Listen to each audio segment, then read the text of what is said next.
हुकूमत और रियासत इंतहा पसंदी से मुकम्मल तौर पर लड़ने के लिए तैयार नहीं। टीएलपी के केस में रियासत को पीछे हटना पड़ा। इंतहा पसंदी वो बम है जो टिक टिक कर रहा है। वफाकी वजीर फवाद चौधरी ने खबरदार कर दिया, कहा कि जो रियासत कानून का नफाज नहीं कर सकती उसके वजूद पर सवाल खड़े हो जाते हैं। रियासत का कंट्रोल खत्म होगा तो इंतहा पसंद गिरोह हावी हो जाएंगे। हमें भारत और अमेरिका और यूरोप से नहीं, अपने आप से खतरा है। इंतहा पसंदी की बड़ी वजह मदारिस नहीं, स्कूल्स हैं। 90 की दहाई में स्कूल्स कॉलेजेस में इंतहा पसंदी की तालीम देने वाले असातिज़ा भर्ती किए गए। मकामी इंतजामी निज़ाम और पुलिसिंग का निज़ाम भी तबाह बर्बाद किया गया। इसका कोई मुतबादिल भी नहीं।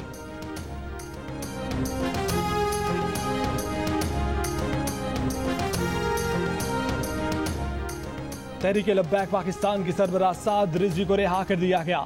रिहाई हुकूमत और टीएलपी के दरमियान मुआहिदे के नतीजे में अमल में आई। साद रिजवी को अप्रैल 2021 में 1 माह के लिए नजरबंद किया गया था।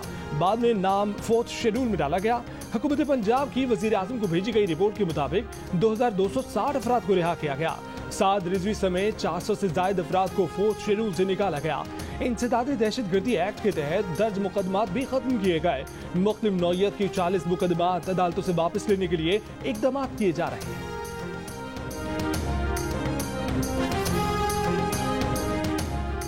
साद रिजवी की रिहाई खुशाइंद है। पहली फुर्सत में साद रिजवी से मुलाकात करने जाऊंगा। उम्मीद है साद रिजवी मुल्की सियासत में मुस्बत किरदार अदा करेंगे। तहरीक इंसाफ के रहनुमा सेनेटर एजाज चौधरी का बयान। वजीर कानून पंजाब राजा बशारत कहते हैं कि साद रिजवी को हुकूमत ने रिहा नहीं किया। साद रिजवी का केस फेडरल रिव्यू बोर्ड के पास था। किसी के रिहा होने से मुल्क में अमन कायम होता है तो सराहना चाहिए। सेक्रेटरी इलेक्शन कमीशन का कहना है कि अगले इंतखाबात में इलेक्ट्रॉनिक वोटिंग मशीन का इस्तेमाल होगा या नहीं, अभी कुछ नहीं कहा जा सकता। वोटिंग मशीन के इस्तेमाल में चैलेंजेस दरपेश हैं। वोटिंग मशीन के इस्तेमाल से मुतालिक मजीद 3 से 4 पायलट प्रोजेक्ट करना पड़ेगा।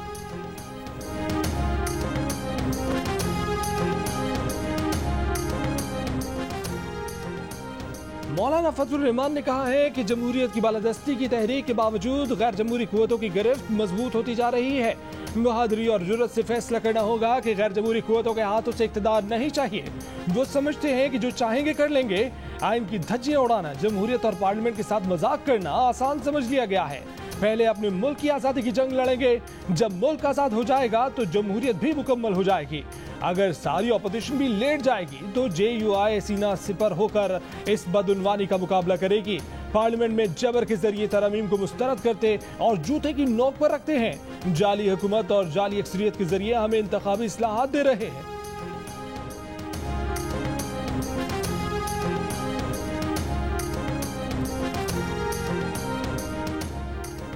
वोटिंग के लिए इलेक्ट्रॉनिक वोटिंग मशीन के इस्तेमाल का फैसला ऐसा ही है जैसे क्रिकेट में न्यूट्रल अंपायर लाना था।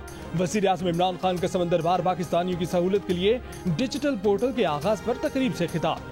कहा कि 8 साल कोशिश के बाद वो पाकिस्तान क्रिकेट में न्यूट्रल अंपायर लाए, उसका उन्हें क्या फायदा था। क्रिकेट करप्ट सिस्टम से फायदा उठाने वाले तब्दीली नहीं चाहते। टेक्नोलॉजी से फायदा ना उठाना अहमकाना सोच है। वोट डालने का हक मिलने से अब हर हुकूमत ओवरसीज पाकिस्तानियों की कदर करेगी।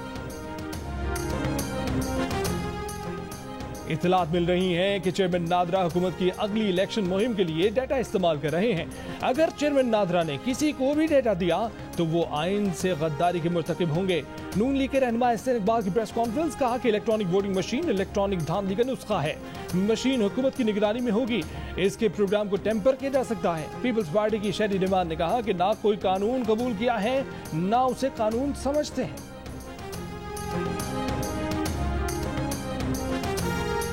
ये लोग अपने 342 लोगों की वोटिंग नहीं करा सके। कल ही झगड़ा पड़ गया कि इनके मेंबर 216 हैं या 221।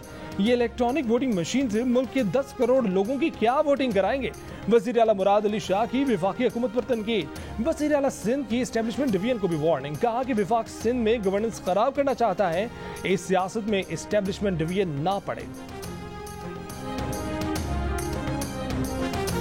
अगले आम इंतखाबात के लिए मुल्क में 11.5 करोड़ से ज्यादा वोटर्स के लिए 1,90,000 से ज्यादा इलेक्ट्रॉनिक वोटिंग मशीनें दरकार होंगी। भारत में 2019 के इंतखाबात में इलेक्ट्रॉनिक वोटिंग मशीनों के निजाम पर 126 अरब पाकिस्तानी रुपए के बराबर पैसा खर्च किया गया। फिर भी अपोजिशन जमातों को नताइज पर तहफुजात रहे। पाकिस्तान में कितना पैसा लगेगा, नया सवाल खड़ा हो गया। 33 मुल्कों में इलेक्ट्रॉनिक वोटिंग मशीनों की कुछ इकसाम का इस्तेमाल किया गया। कुछ मुल्कों में इन मशीनों की शफाफियत पर तहफुजात भी सामने आए।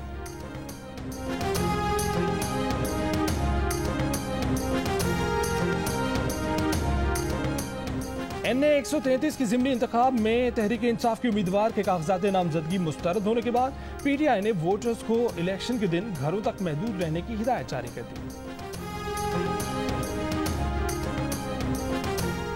पढ़े बगैर, इम्तिहान दिए बगैर पास होने की अय्याशियां खत्म। 1100 में से 1100 नंबर लेने के ख्वाब भी चकनाचूर। इस साल पूरे सिलेबस में से इम्तिहान होगा। तालीमी इदारों में मुकम्मल सिलेबस बढ़ाया जाएगा। वफाकी वजीर तालीम शफकत महमूद ने कहा है कि इम्तिहानात मई-जून में मुकम्मल निसाब के तहत होंगे। गुज़श्ता साल कोरोना के बायस तालीमी सिलेबस कम किया गया था। नेशनल एजुकेशन पॉलिसी इजलास में सिंध का वफाकी एजुकेशन पॉलिसी कबूल करने से इनकार। सूबाई वजीर तालीम सरदार शाह ने कहा कि सूबाई सब्जेक्ट पर वफाकी हुकूमत अपनी पॉलिसी मुसल्लत करना चाहती है। सऊदी वजारत हज और उम्रा के मुताबिक सिर्फ 18 से 50 साल तक की उम्र के ज़ायरीन को उम्रा के परमिट जारी होंगे। उम्रा वीज़ा लेने वाले अपने मुल्क में लाइसेंस याफ्ता ट्रैवलिंग एजेंसी से राब्ता करें। सफर से पहले सऊदी अरब में मंजूर शुदा कोरोना वैक्सीन की मतलूबा खुराकें हासिल कर लें। सऊदी वजारत खारजा के प्लेटफॉर्म से ऑनलाइन उम्रा वीज़ा के लिए वैक्सीन सर्टिफिकेट पेश करें।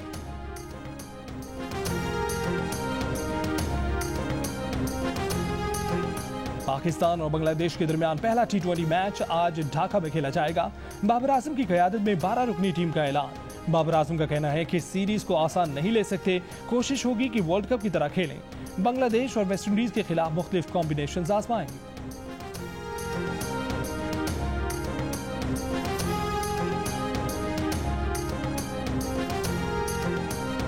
रवां साल का दूसरा चांद ग्रहण आज होगा। जुज़वी चांद ग्रहण का नजारा पाकिस्तान में नहीं किया जा सकेगा।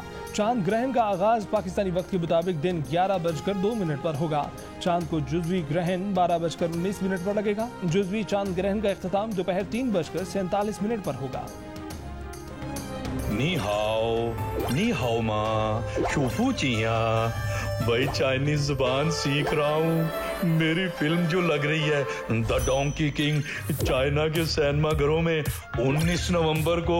हाँ ना, पाक चीन दोस्ती जिंदाबाद। वू द मिंग जिंग शे, मंगू मंगू जॉन मंगू। नी हो आहा।